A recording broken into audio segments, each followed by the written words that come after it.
Welcome back to Work It, Live It, Own It, the podcast for women who are doing the most at home, at work, and in business, and still asking themselves, why do I feel like I'm not doing enough? Today's conversation is going to be real, raw, and long overdue. Hi, I'm your host, Sekola Lair, work-life harmony strategist. If you're coming back again, thank you so much for tuning in. And if this is your first time, warm welcome to you wherever you are at this time. So let me ask you something.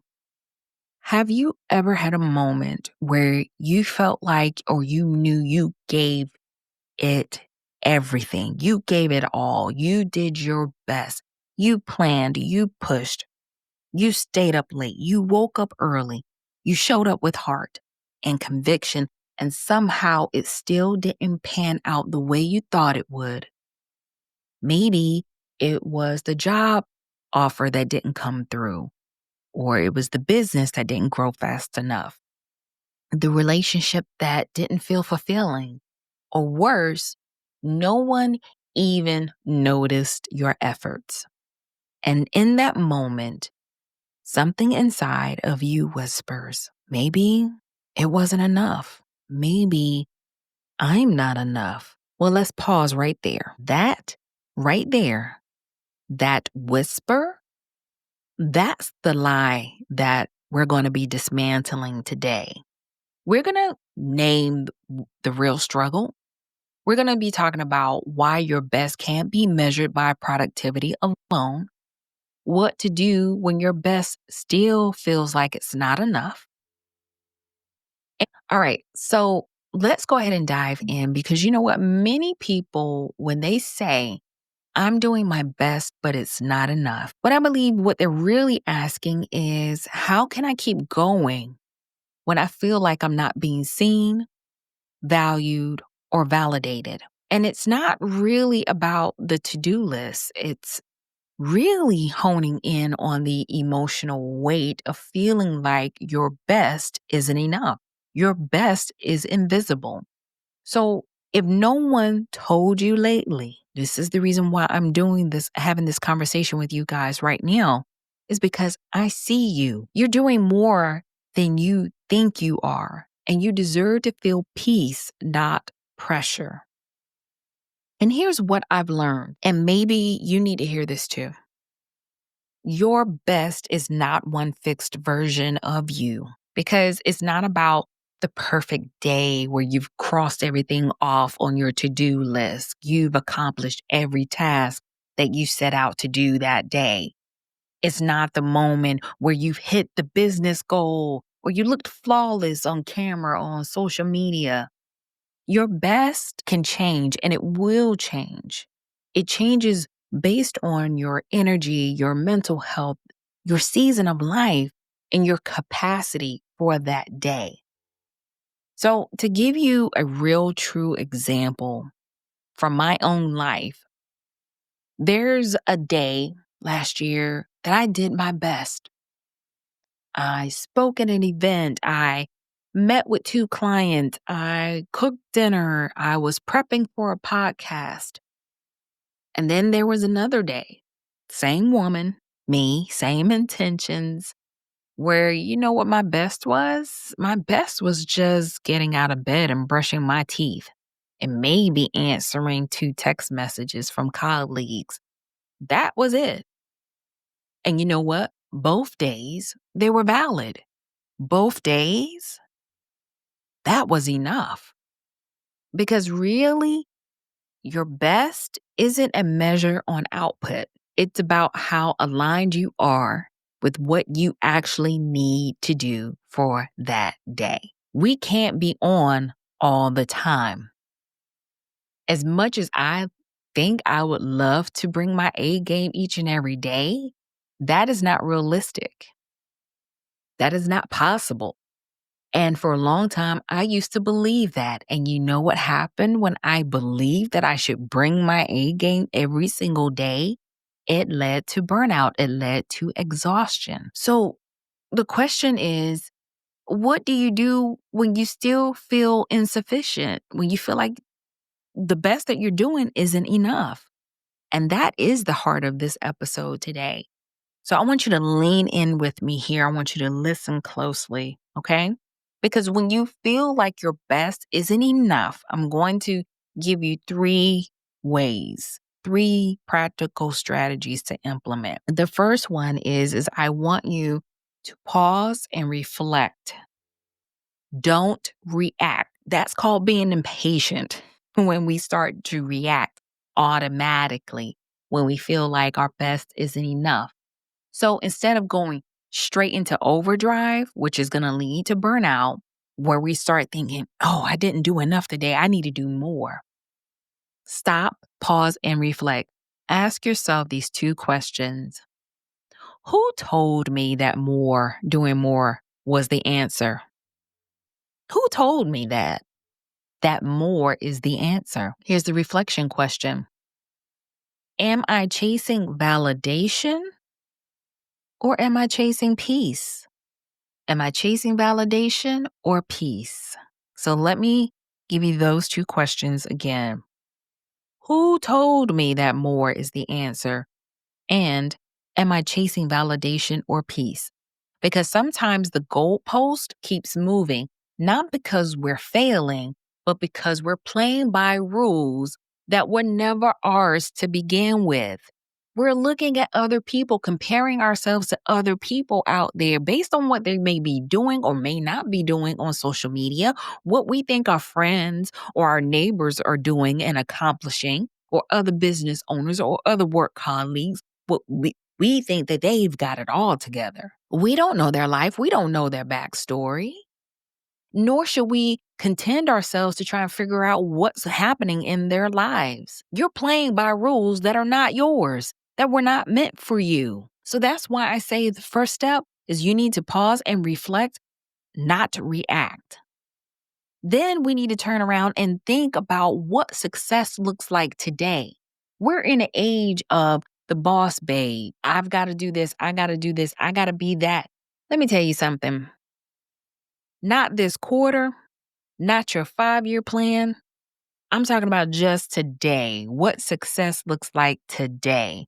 Success today might mean saying no to an upcoming event. Saying no to being asked to handle something that you know you will resent. Saying yes to leaving that email unread until tomorrow. Oh, I just got to check this one last email. Do you really? Do you really have to check that email? Or can it wait till tomorrow? Or going for a walk, taking some exercise instead of forcing yourself to create content for social media or doom scrolling. Or it could simply, and I'm being facetious here when I say simply, asking for help even when it's hard. Because, some of us got that pride, we have that ego, and we don't want to ask for help. Let me tell you something. I let pride and ego go out the window. If I don't understand something, it doesn't make sense to me, I'm asking for help. I am. And if someone explains it, I'm like, no, I need you to break that down in layman's terms.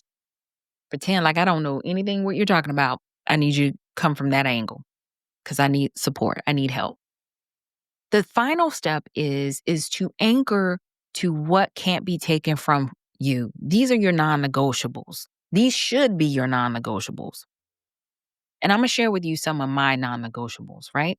So when outcomes don't go your way, go back to what's true. Here's what's true for me. My values, my effort, my growth, my character. You have to understand, we have to realize that we cannot have control over everything, but you do have power over how you speak to yourself in hard moments. When things get discouraging, when you are disappointed, it is how you speak to yourself. You have control over that. You don't have control over everything in your life, but you do have control about how you speak to yourself. So I want you to say this with me, yes, out loud if you can. If you're at work and you can't say this out loud, If you're driving with your kids in your car, fine, have them say it too. Say it with mommy. My effort is not wasted just because the outcome didn't match my expectation.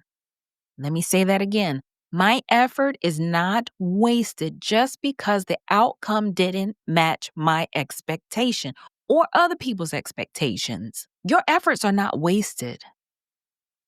If you didn't accomplish that big goal, did you take steps today to work towards that goal? If yes, then you have put in effort.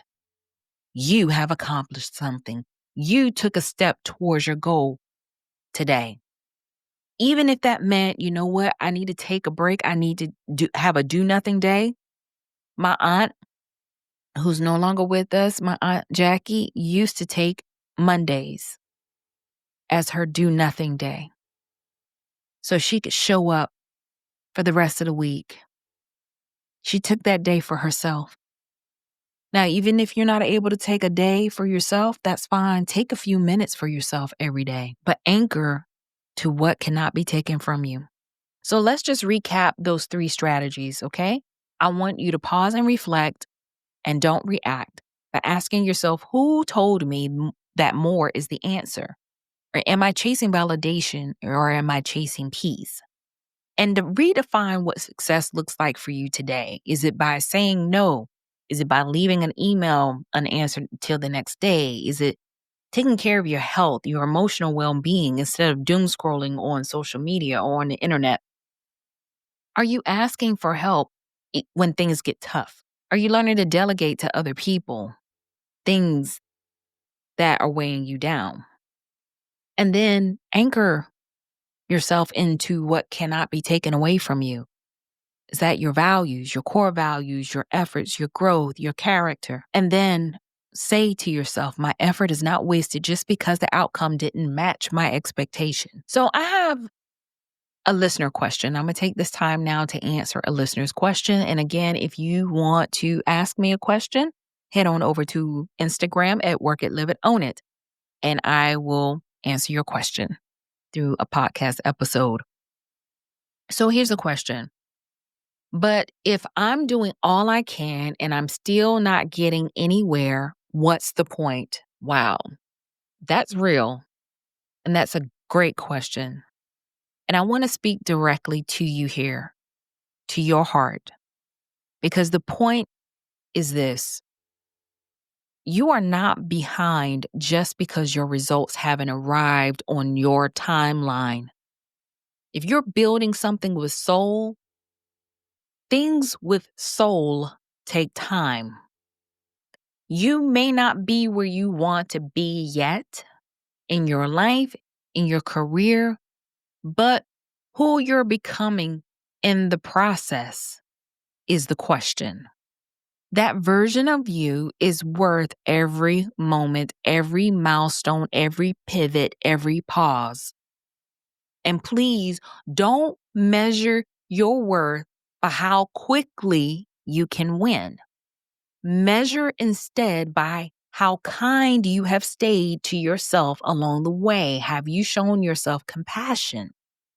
A lot of people use the word grace, but have you shown yourself compassion? Have you stayed kind and true to yourself during this process?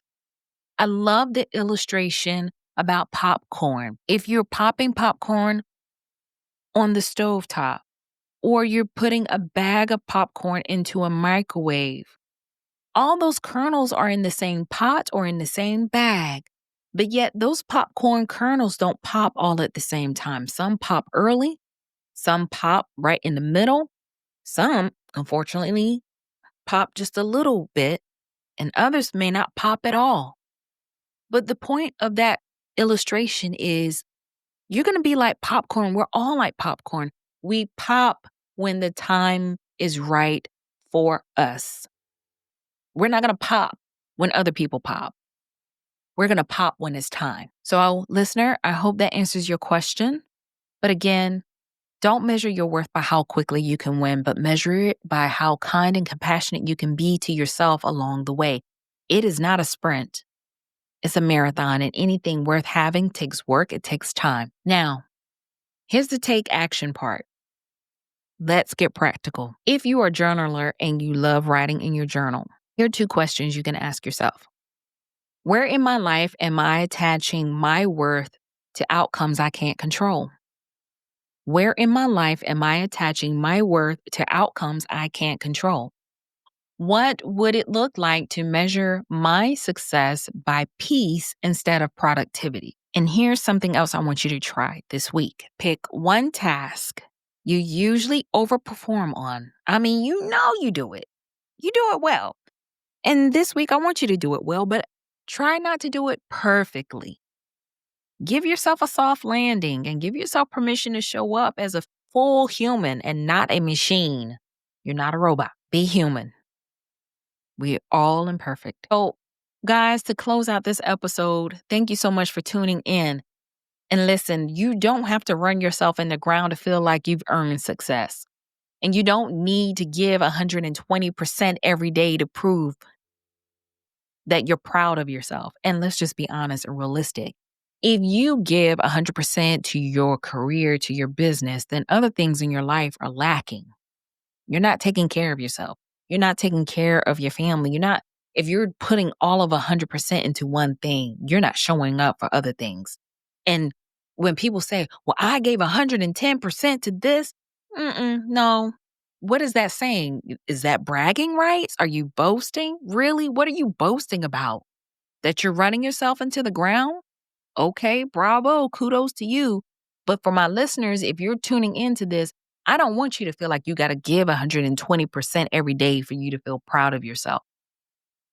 If your best today is simply, I'm holding it together, whether it's because a loss of a loved one and you're just holding yourself together, you're not feeling well because of medical reasons, mental health. If your best today is simply holding it together, then guess what? That is enough. It is enough. You are enough. Thanks for spending this time with me on Work It, Live It, Own It today. If this episode resonated with you, send it to another powerhouse woman in your life who might need this reminder too. And don't forget, keep working it, living it, and always, always own every part of your beautiful evolving story. See you next time. Take care.